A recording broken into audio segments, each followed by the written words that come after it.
Welcome to the channel Com Analysts. Boris Tengazin with you. Today is June 26th. There's some very interesting news. So, Trump is ready to come to Turkey for talks with Putin. Well, Donald Trump swore that Putin would never attack NATO under one condition. Marco Rubio said when sanctions against Russia will be introduced.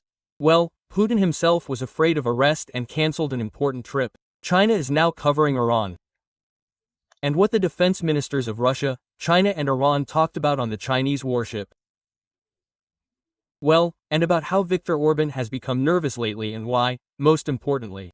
And not only about this, in today's issue, there will be good news for Ukraine. Therefore, if you are on this channel for the first time, be sure to subscribe so as not to miss the next issues. And let's figure it out. So, Donald Trump is ready to come to Turkey for talks with Putin about peace in Ukraine. Erdogan stated this. Let us recall that yesterday Trump admitted that he would soon talk to Putin. And Trump believes that Putin really wants to come to an agreement.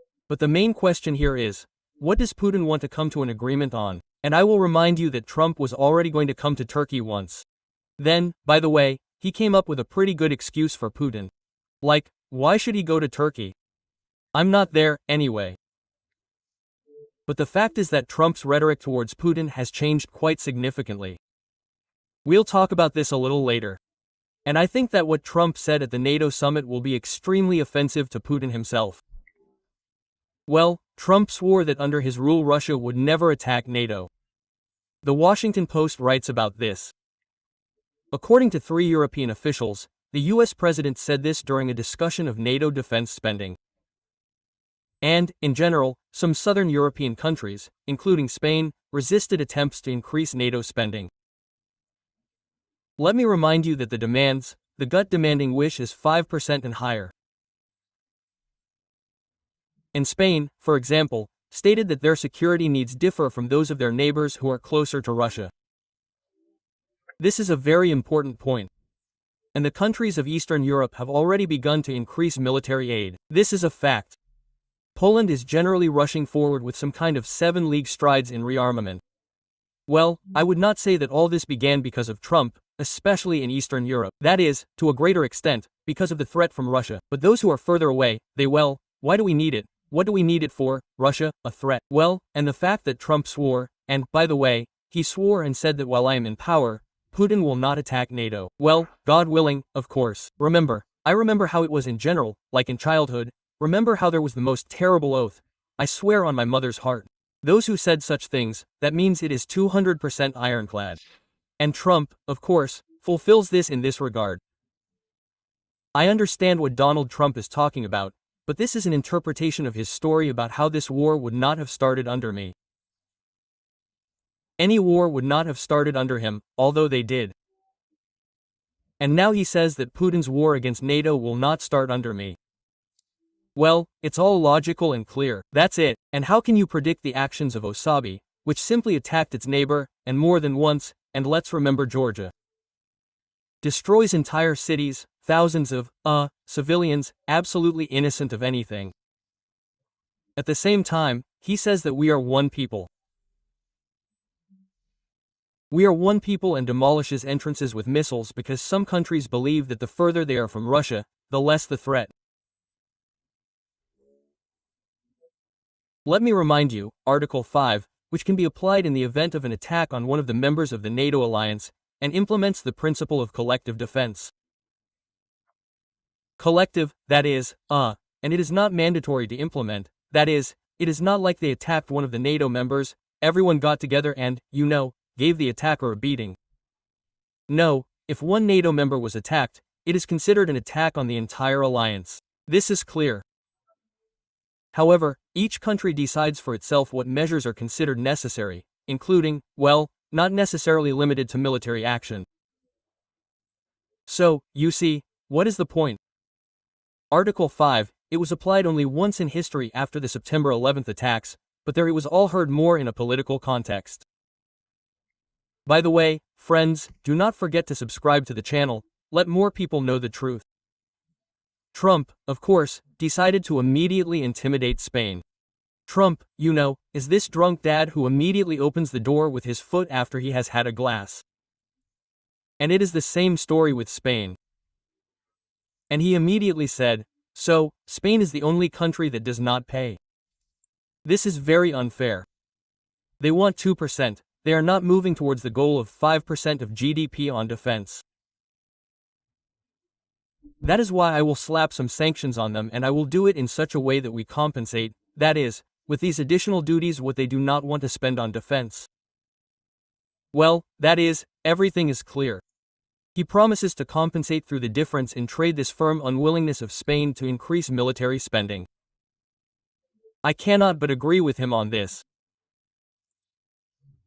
Somehow lately I have not only agreed with some points, but also with the strike on the Iranian nuclear program. A strong decision. I am saying this for the third time. So, everyone pays proportionally, everyone strives for 5%. Whoever wants more, there are no questions, there are some who can allocate even more. But this is cunning. We will make money on Russian tourists in Spain, but we will chip in the least for defense. No, this way, because we are far from Russia. This will not do. This is not nice. That is, Spain is that very friend, you know, who never chipped in for barbecues, but in the end will eat more than anyone else at the summit. Well, let's do it this way. In terms of just physical achievements, NATO will spend more money this year than it allocated for Ukraine last year. This is positive. The fact that Trump said my words about ending the war in Ukraine in 24 hours is sarcasm. Well, we realized, of course, that, well, this is not the time or topic for sarcasm and jokes. Putin is a more complex person. I also had problems with Zelensky. This is the most difficult war, Trump said. Not at all. Not really. Putin is not a complex person. He is a simple, linear, dull, impudent, cowardly jerk. That's all. What's complicated about him? He is impudent, yes, but he just needs to make the right, strong-willed decision, like with Iran. Well, a slightly more complicated decision, more serious. That's it. He is not complicated at all, Putin, when these graphite rods of the Russian economy start to crumble. And when there is no way back, let's see how super complicated he will be. What is complicated about it, if I can't understand it at all? Well, Trump also announced another conversation with Putin, but did not specify its timing. If I can, I will talk about whether we can stop this war. Well, here, perhaps, probably, is the grain that I was fishing out of Trump's words at this summit. He said, Trump declared that Putin wants to get out of the war, but is confused. This is the key. Poor unfortunate, yes, look, they are misleading him. I will simply remind you of the phrase that Putin said a few days ago, where the foot of a Russian soldier steps, that is ours. And where is it? In Spain, in the United States. Here it is. It doesn't matter where ours is. You see, the poor guy is so confused that he continues to demolish entire apartment buildings with rockets, launching suicide bombers every night. How could I feel sorry for him? Yes, how could I help him? Save this hyaluronic mask. I wanted to say, save face, but here it is not, this is not about him. And leave the war. That is, it seems to me that any person, in his right mind, it is difficult to accept that he is confused and therefore continues such murders. Putin kills absolutely consciously and destroys, and will destroy and kill until he is stopped. To understand the insanity of this psychopath, I will remind you that he came to power.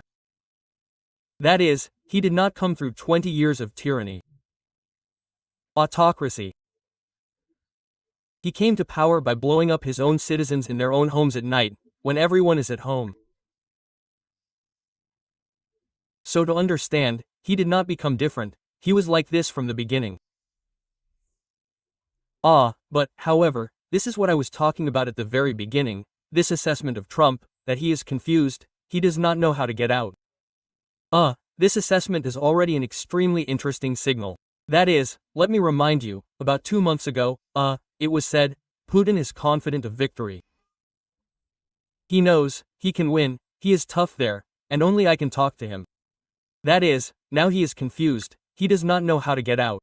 Before that, I only heard such a formulation from Vance, from Vice President Vance. And this already says a lot. Therefore, the image of Putin is gradually, to use Putin's terminology, shrinking to the image of a weak leader. Confused, misled.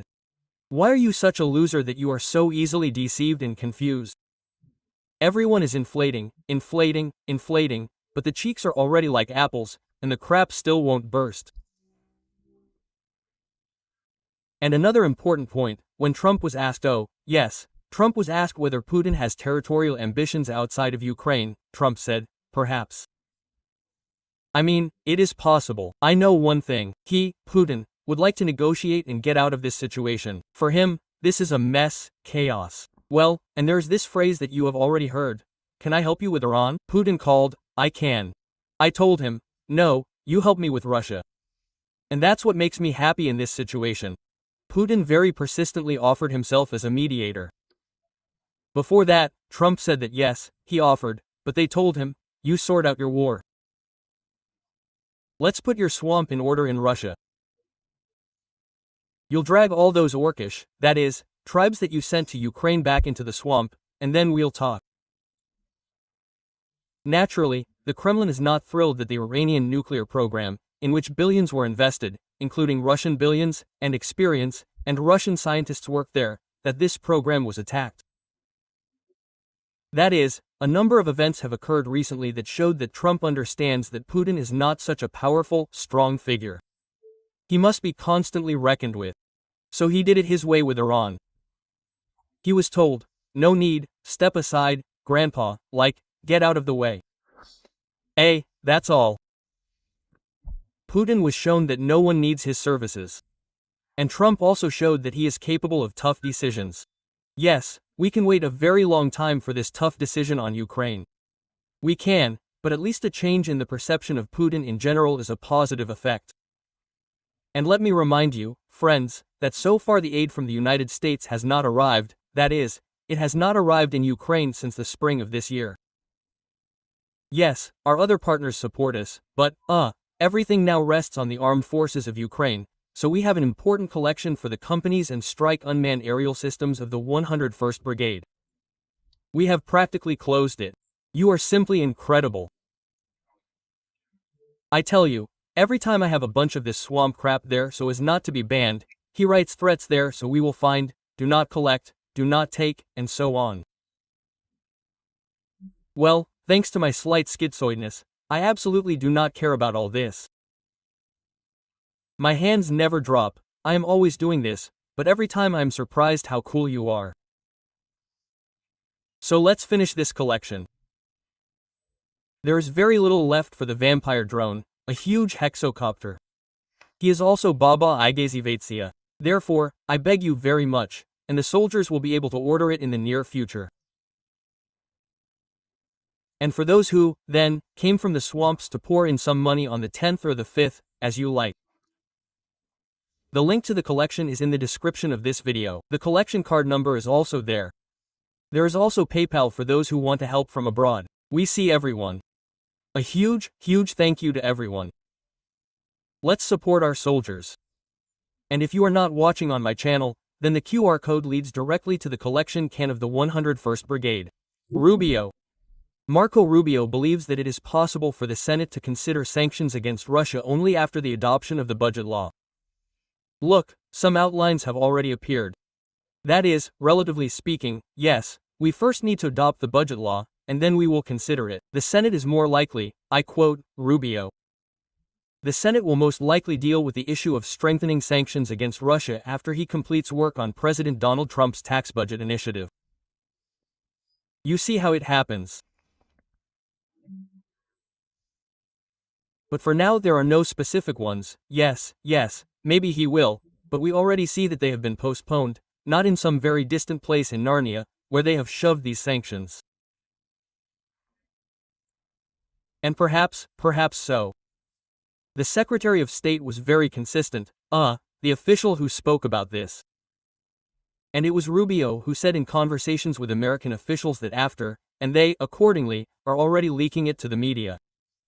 As soon as the United States imposes new sanctions against Russia, why are they being cautious? The possibility of US participation in these negotiations will be closed. And why?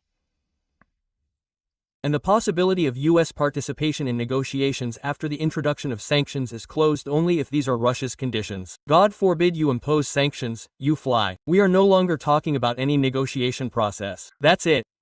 Because Russia is already under American sanctions and European sanctions. As far as I understand, that this was a signal straight from the Kremlin, that's why Trump says, and then they won't really talk. And they themselves will come running to beg the United States. They will beg on their knees, crawl, and ask, please, make with us that favorite word of Donald Trump's, a deal. Just lift the sanctions. In fact, sanctions are a much more powerful incentive, because the more sanctions are imposed on the Russian Federation, the more negotiable it will be in the future. When the economy is already whistling, all the boilers there, these bolts will fly apart, the fastening will shoot off the economies with bullets, then everything will go. How is that, like Iran? We do not negotiate under bombs. Seriously? Let's see. They flew into a nuclear reactor in a nuclear plant. It turns out that they are negotiating, yes, they are negotiating very well. Well, to understand the general trend, NATO expects to provide Ukraine with weapons worth more than 50 billion euros this year. This is NATO Secretary General, Rutte, by the way. Rutte, who supposedly called Trump, Daddy. Trump was even asked this question, and Trump said, well, yes, I'm like a dad to them and so on. In general, Trump, at this summit was like some relative who won some crazy money in the lottery. And suddenly everyone, who had never seen him, never heard of him, everyone suddenly came with loaves of bread and twirled him there. Trump is such a good guy, they heaped compliments on him. Some said, well, why this kind of cloying kissing of ass? Sorry. Well, they kissed him a little and that's enough. There is no need to get so carried away. So, yes, it happened. But, in the first 6 months, NATO countries have already transferred 35 billion to Ukraine, ahead of last year's pace. And by the end of the year, the figure may exceed 50 billion. That is, they are not compensating for what the United States has stopped giving, but the trend remains.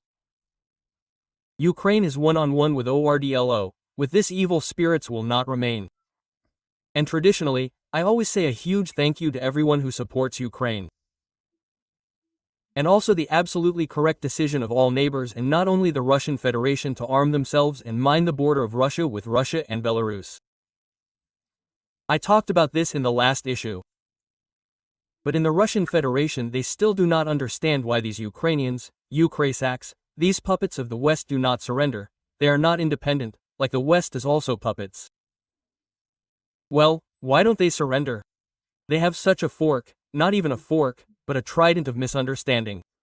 On the one hand, why can't they conquer us? The same huge, great army. And on the other hand, why don't we surrender? On the one hand, why can't they conquer? Putin, where are all of ours? You showed us cartoons. Jew, everyone is flying there, the Sarmatians, and someone else is flying there. Where is all of this? The hazelnuts are flying, scaring everyone. Why aren't they afraid, these Ukrainians? What kind of nation are they? Well, and why don't they surrender, right? And the third tooth. Why don't we want to give up the territory that they can't conquer and don't want to voluntarily leave these territories? How? Well, why? Well, we wrote it into the Constitution. And why don't you pack your bags in Zaporozhye, in Kherson, get on the trains and leave? Our gold-toothed RDA will come there and live there, have fun, the shaman will sing songs there. In general, I already told you that I got hooked on one account where Russians on the streets are asked questions, for example, does Russia need new territory? And in the context of the war with Ukraine, and without this context, the majority responds, this is how much we can take, this is how much we need to take. And there won't be much. In reserve, then, for a clarifying question. Here's what: why aren't you developing your own? They say, we'll take it anyway, then we'll decide what to do. This is aggressive ignorance. The aggressive half of the respondents can't put their teeth in, but they were given new territories. Moreover, and here are these interviews, there is a dilapidated building, some kind of roads, there are some drunks hanging over the fence, and still give them new territories. And it would be desirable for everything in these territories to be beautiful right away. Roads, such beautiful, clean huts, lanterns, lighting, so that there was. So that you can move in right away and live. Well, so that it's like at home. Then you need to throw out the plumbing, cut this hole, in the toilet, so that it's like at home. That's it. And then we'll live. But Putin has someone in the enemy camp who will always extend a sweaty and sticky little hand to him. There's such a character. And all the EU countries, except Hungary, expressed their readiness to open negotiations with Ukraine on joining the EU. A European diplomat told our media, even Slovakia. And this diplomat says, my Hungarian colleague has already said twice or three times at a meeting of ambassadors that Prime Minister Orban is informing his colleagues about the results of the referendum. And the referendum is Orban's poll, which he, has already tweaked the results of some kind, and, pumped up, hung everything with scary threatening banners all over Hungary, saying that, they say, Ukraine should not be allowed in any case. In general, Orban is rushing around with this referendum as if it were a written-off bag, saying, I'll show you how Hungary does not want Ukraine in the European Union. And then it recently turned out that he lied about the development, and therefore, of course, there can be no trust in this referendum. And so I have a counter question. I think in the last or the previous program, I said that Hungary took the last place in purchasing power of citizens in the European Union. That is, Hungarians are the poorest people among the EU countries.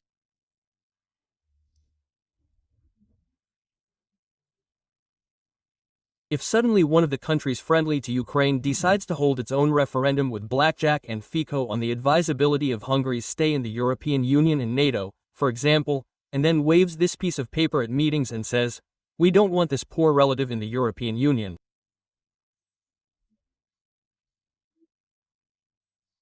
Why should we feed these hungry mouths? And what about Orban? He has Russian gas, Russian oil. We don't have that. And how does he manage to make it so that his people are the poorest? We don't want it. Let's talk about the advisability of staying. This is not mandatory, of course. We just want to hear an opinion. And what if there is more than one such country? And Orban, by the way, has parliamentary elections in the spring of next year. He has a young, very active opposition hot on his heels. And Russian gas and oil are in question. How can we buy loyalty? We'll have to break a little bullion into a piggy bank. You understand what a difficult situation he's in. A house, and I have my eye on the Moscow region. Interesting. I guarantee you that immediately after the end of his term, Orban will take a position somewhere on the supervisory board of Rosneft or Lukoil, like former Chancellor Schroeder or whoever else, Austrian Foreign Minister Neisel. It is quite possible. There is such an assumption. And the Hungarian opposition sends Orban a big hello. It is ahead of Orban's Fidesz party by 15% according to the latest polls. That's how it is. This is Tisza, the head of the opposition Peter Magyar. They have 51% and Orban's Fidesz 36%. So this could end Orban's 15-year premiership in the parliamentary elections next year. Well, plus it is supported by economic problems. It is not for nothing that he came up with these horror stories. Ukraine was afraid to go there. Now you will be in a minute. And Tisza, let me remind you, was founded only a year ago. And now you will have to watch your hands carefully. I am 200% sure that they can very well help him. In quotes, of course, his friends from the East. So we are watching these guys closely. Well, how they tried to interfere in Moldova, how they tried to interfere in the election processes in Romania, we remember all this very well. Here they will fight, of course, not for life, but to the death. Well, Putin will not participate in the BRICS summit because he has a warrant. Oh, yes, it is unpleasant. Once they say, "What do we care about your warrant, Demuli, our Iskanders, what about your sanctions? How are things now? What do they say about sanctions?" Well, here it's the same story with the warrant. That is, Putin simply isn't going, he'll be on video call. Of course, this isn't a visit to Mongolia, which is so squeezed. On one side is China, on the other side is Russia. Of course, even if he were caught, how could he be taken out of there, but he still shouldn't have been accepted. Well, and Xi Jinping decided not to attend this summit for the first time, so something went wrong with the NATO substitute. But maybe not quite wrong. Yesterday, a meeting of defense ministers was held in Beijing, members of the SCO, the Shanghai Cooperation Organization. This association includes, in particular, Russia, China and Iran. That is, the defense ministers of all these countries gathered in the capital of China. And it is obvious that Iran is now very interested in restoring its air defense system, missile program, in which, of course, China can help it. Hello to Donald Trump and fast peace. And Pakistani media write that Iran is negotiating with China on the purchase of Chinese combat aircraft, which showed themselves well during the recent conflict Pakistan and India. That is, Iran is seriously arming itself with China's help. Another hello to Donald Trump. Well, it turns out that most likely this Iran-China alliance, let me remind you, China buys almost all of Iran's sanctioned oil for itself. See how China has it made. Who's under sanctions? Come here, we'll buy your oil for 3 kopecks. For 3 yuan in this case. And Iranian Minister Aziz Nasserzade expressed gratitude to China for its support after the recent strikes by Israel. So, well, there were rumors, they were circulating, that China was helping Iran a lot, including with supplies. China, of course, accused the West of destabilizing the world. Not Putin in any case, nor Iran with its proxies, Hezbollah, Hamas, the Houthis. No, the West, everything is the West. I think that they are all just there on this, and the ministers were gathering on some kind of warship. They were all just stunned when they realized that the Ayatollah regime could be overthrown, well, quite quickly. Now there, flies into a bunker somewhere, behead the military leadership, behead Qasr, where the Ayatollah is running, looking for him in the bunkers, where he disappeared to, and off we go. And the protest potential is very serious in Iran. That's why they were all stunned, and Putin too. Let's call. I can help. I can help. Donald, goodbye, Grandpa. And I think that Trump saved them. Trump saved Iran. It's clear that he does it for himself, he gets bonuses for himself, he wants a Nobel Peace Prize for himself, but he saved Iran. He saved the Ayatollah regime, having air supremacy, raising Iranian military facilities to the ground, air defense systems. It was just a matter of time, and inside the situation was heating up. There, that means, a cat or a mouse ran, a bug between Qasr and the army. That's why, yes, in gamer terms language, the regime was given the opportunity to survive. That's why, but it turns out to be the wrong one. Yes, the Iranian minister expressed gratitude, he expressed it to China, but it was necessary to go there, to Donald Trump. Well, an active military cooperation between Iran and China within the SCO, this is a transition to a larger-scale military technical alliance. I will not be surprised if some new agreement is signed, where China will say, well, if anything, we will cover it a little then. Well, yes, these J-10, J-35 aircraft, if this deal is confirmed, then this will be an accurate sign that the SCO is turning into a new military bloc with practical potential, and not just some kind of political club. Well, here's the news. The commander-in-chief of Syrskyi announced a halt to the Russian advance in the Sumy region and a stalling of the entire summer offensive of the Russian Federation. He gave an analogy. This is how they had it with the offensive in the Kharkov direction, and 100 times I said, this is good news, really, Putin was counting on it, he didn't say it in vain, and Trump doesn't say it in vain. Yes, we need to fight a little, then we'll see. That is, Putin convinced Trump a few months ago that he was winning this war. Give me a little time. Now I'm like, wow, a summer offensive. Now I'll show you. Will you show me? Yes. I've already said it 100 times, I'll repeat it again. Europe has a unique opportunity now to destroy Russia's military potential with someone else's hands and make an offensive against NATO countries absolutely impossible. Well, at least in the long term of 10 to 15 years, Putin will definitely kick the bucket there. Although every time I send, "Come on, God, just hit him in the head with some kind of lightning bolt." In general, Europe and the European Union and the alliance have a chance to make sure that Russia doesn't even mention any offensives in the next 15 years. To do this, you just need to convey what you are doing now. Not everything, of course, but more long-range Ukraine, and Ukraine will do everything as it should be, as always, with fire. Therefore, the best sanctions against Russia are the GUR, the SBU, the Armed Forces of Ukraine. And you, friends, who help us, thank you very much. Take care of yourself, take care of your loved ones, subscribe to this channel, support the collection if possible. I think we will close today. Have a calm day to all of us and, of course, glory to Ukraine.